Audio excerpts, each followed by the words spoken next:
thought I was going to be just drawing blood, not procuring tissue from aborted fetuses.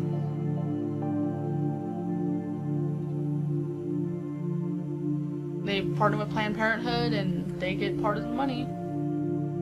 So I say, okay, what are you looking to supply today? You know, you can imagine where they would run with this, like, you're selling body part, you know.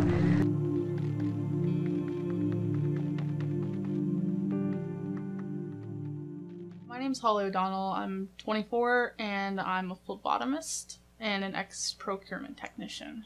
For those who don't know what a phlebotomist is, basically you draw blood for a living. I was looking to help the public.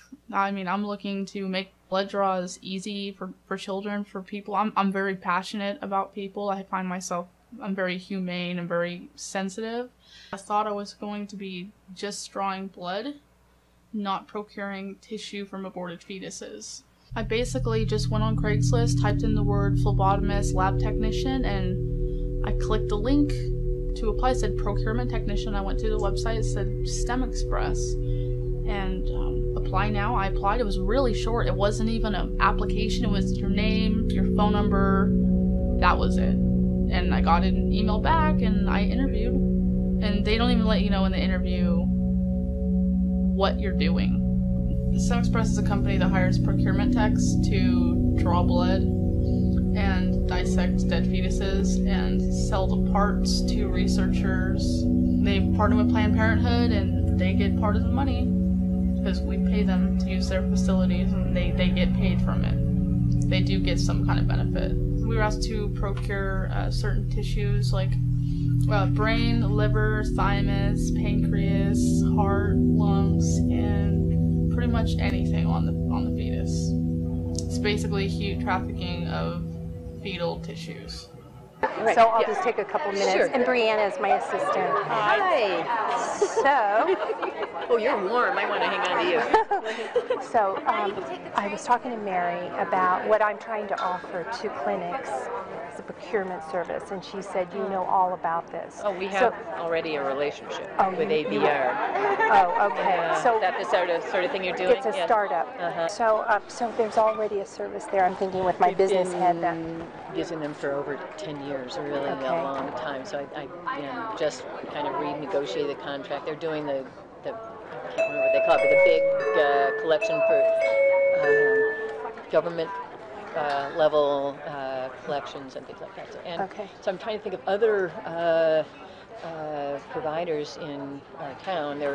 So I don't want to sound like a salesman here, but I'm going to. So we return a portion of our fees to the clinics. So just as a way of thank you for this. Just trying to establish. Right, get a toe in and make it sound. Right. All right. They weren't looking for a compassionate individual at all. They were just looking for someone who could get as much money, as many samples. I think that's why they were interested in me as a phlebotomist, because I can draw quick. So I think that they looked at that and they wanted someone who could get the numbers up. The owner, Kate Dyer, she used to be a procurement tech, and then she went and started her own business.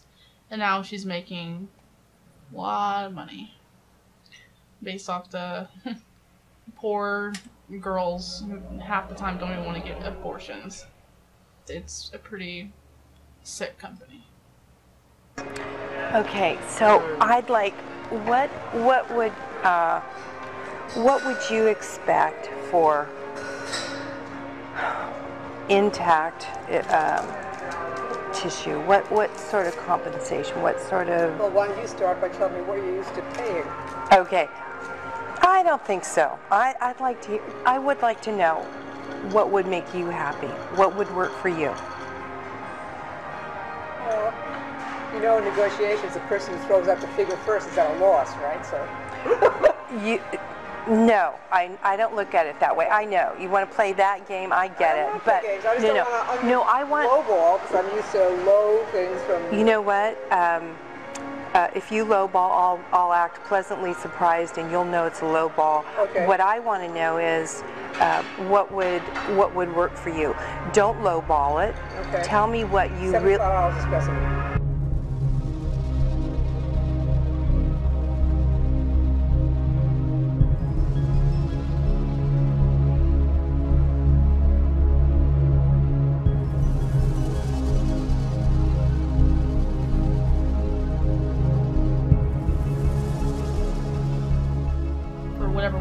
procure, they would get a certain percentage. The main nurse was always trying to make sure that we got our specimens. No one else really cared, but the main nurse did, because she knew that Planned Parenthood was getting compensated. So she wanted to make sure that everything was going great for us, that it was going great for them, and for us, and it was going great for them. And are we agreed that $100 would keep you happy? Well, let me agree to find out from other affiliates in California what they're getting. And if they're getting substantially more, then we can discuss it again. Yes. And if this is in the ballpark, then that's fine. If it's still low, then we can talk about it. I want a Lamborghini. I said I want a Lamborghini. Don't we all, right? Yeah, exactly. There was one instance where I know that one of the girls was working at the clinic, and she was anti-abortion, but I'm not sure why she was working there. And she knew that I communicated with the staff, like, I need this specimen so I can get this, and there were times where she would always get rid of it before I could. And I would always ask her, I'm like, hey, I just told you I needed that. And she's like, oh, I forgot. And she did it on purpose all the time. And I went to the manager, and I'm like, hey, this girl keeps throwing away my specimen. And she's like, oh, let me talk to her. And I remember her talking, she's like, we need them here, like, you need to let them have their specimens. But she was pretty adamant about it. She was trying to tell the staff, like, you need to listen to the text, like, you know, Planned Parenthood needs compensation. The harder and the more valuable the tissue, the more money you get. So if you can somehow procure a brain or a heart, you're going to get more money than just, like, chorionic villi or umbilical cord. That's basically what it is. So that, I guess that's an incentive to try and get the hard stuff, because they get more money. So I remember my first day, I was at the Concord Clinic, and it was very early in the morning. I was with one of my trainers, and I walk in, I meet the staff, and I look over in the corner, and there's a little light tray with pie dishes on it. I'm like, okay. And then I see someone come in with a bottle of something, and there was blood in it. I'm like, okay. And then they went over to the sink, and they emptied it out in a strainer and put it on the pie dish and lit it up, and I'm like looking like, what's going on? And my trainer comes over, and she puts on gloves, and she grabs some tweezers, and she's picking the parts away from the vaginal tissue. And I've never had anxiety before this at all. So I'm looking, and I don't know what's going on. I had no idea this was what was going to be happening, especially my first day.